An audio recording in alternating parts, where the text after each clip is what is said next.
Hi friends, welcome to our channel. இன்னைக்கு நம்ம பார்க்க போற ரெசிபி என்னன்னு பாத்தீங்கன்னா வெஜ் குருமா. இது இன்னைக்கு ஹோட்டல்ல எப்படி பண்ணுவாங்களோ அந்த மாதிரி டேஸ்டியா எப்படி பண்றதுங்கறத நான் இந்த வீடியோல சொல்லிருக்கேன். இந்த வெஜ் குருமா பரோட்டா, சப்பாத்தி, ஆப்பம், இடியாப்பம் இதெல்லாத்துக்குமே ஒரு நல்ல சைடு டிஷ்ஷா இருக்கும். இந்த வீடியோவை மிஸ் பண்ணாம கடைசி வரைக்கும் பாருங்க. ஒரு pan ஹீட் பண்ணிட்டு அதுல 2 டேபிள்ஸ்பூன் ஆயில், 2 டேபிள்ஸ்பூன் ghee விட்டு சுட வெச்சுக்கோங்க. அதுக்கு அப்புறம் 2 பட்டை, 2 ஏலக்காய், 4 கிராம்பு இதெல்லாம் ஆட் பண்ணி பொரிய விட்டுக்கோங்க. கொஞ்சம் கடுகு, அதுக்கு அப்புறம் 3 பச்சை மிளகாய், அதுக்கு அப்புறம் கொஞ்சம் கருவேப்பிலை ஆட் பண்ணி பொரிய விட்டுக்கோங்க. அதுக்கு அப்புறம் ஒரு பெரிய வெங்காயத்தை பொடி பொடி நறுக்கி சேர்த்து நல்லா வதக்கி விட்டுக்கோங்க. வெங்காயம் நல்லா வதங்கினதுக்கு அப்புறமா ஒரு தக்காளி ஆட் பண்ணி நல்லா வதக்கி விட்டுக்கிறோம். தேவையான அளவு உப்பு ஆட் பண்ணிக்கோங்க. தக்காளி வெங்காயம் வதங்கிட்டு இருக்க கேப்பில் நம்ம மசாலா அரைச்சிக்கலாம். அதுக்கு ஒரு மிக்ஸி ஜாரில் 5 டேபிள் ஸ்பூன் தேங்காய், ஒரு 3/4 டேபிள் ஸ்பூன் சோம்பு, அதுக்கப்புறம் ஒரு 10 முந்திரி பருப்பு எடுத்துக்கோங்க. முந்திரி பருப்பு இல்லைன்னா நீங்கள் பொட்டுக்கடலை கூட எடுத்துக்கலாம். ஆனால் முந்திரி பருப்பு சேர்த்திங்கன்னா தான் நல்லா ஒரு க்ரீமியான ஃப்ளேவர் கிடைக்கும். இந்த மாதிரி நல்லா பேஸ்ட் மாதிரி அரைச்சிக்கோங்க. நல்லா குறன்னு அரைக்கக்கூடாது, நல்லா பேஸ்ட் மாதிரி அரைச்சிக்கணும். இதை அரைச்சி எடுத்து வச்சுக்கோங்க. இப்போது வெங்காயம் தக்காளி நல்லா வதங்கிடுச்சு. ஒரு 1/2 டேபிள் ஸ்பூன் இஞ்சி பூண்டு பேஸ்ட் ஆட் பண்ணி நல்லா வதக்கி விட்டுக்கோங்க.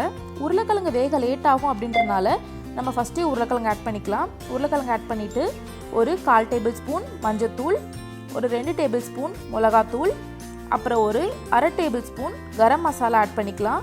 மிளகாத்தூள் உங்கள் காரத்துக்கு ஏற்ற மாதிரி நீங்கள் அட்ஜஸ்ட் பண்ணிக்கோங்க. இது எல்லாத்தையும் சேர்த்து நல்லா வதக்கி விட்டுக்கோங்க. வதக்கி விட்டுட்டு அந்த தேங்காய் பேஸ்ட்டை நம்ம இப்போ உள்ளே ஆட் பண்ணிக்கலாம். உள்ளே ஆட் பண்ணி நல்லா மிக்ஸ் பண்ணி விட்டுட்டு குழம்புக்கு தேவையான அளவு தண்ணி ஆட் பண்ணிவிட்டு ஒரு லிட் போட்டு க்ளோஸ் பண்ணி நல்லா குக் பண்ணலாம். உருளைக்கிழங்கு நல்லா வேகட்டும்.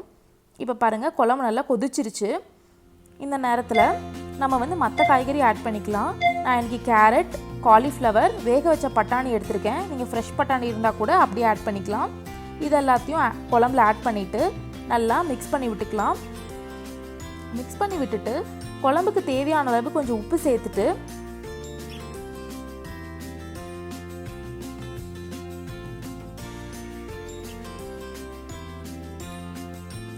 எல்லாத்தையும் நல்லா மிக்ஸ் பண்ணி விட்டுக்கோங்க.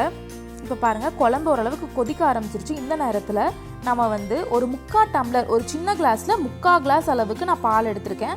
அதை ஆட் பண்ணிக்கலாம். இதுதான் இந்த கிரேவிக்கு ஒரு நல்ல ரிச்னஸை கொடுக்க போகுது.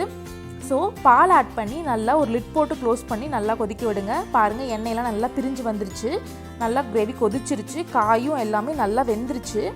இந்த நேரத்தில் நம்ம ஒரு டைம் குழம்ப கலக்கி விட்டுட்டு காயெல்லாம் வெந்துருச்சான்னு ஒரு தடவை செக் பண்ணிவிட்டு நம்ம அடுப்பை ஆஃப் பண்ணிடலாம். அவ்வளோதான், நம்மளோட டேஸ்டியான வெஜ் குருமா ரெடி ஆகிடுச்சு.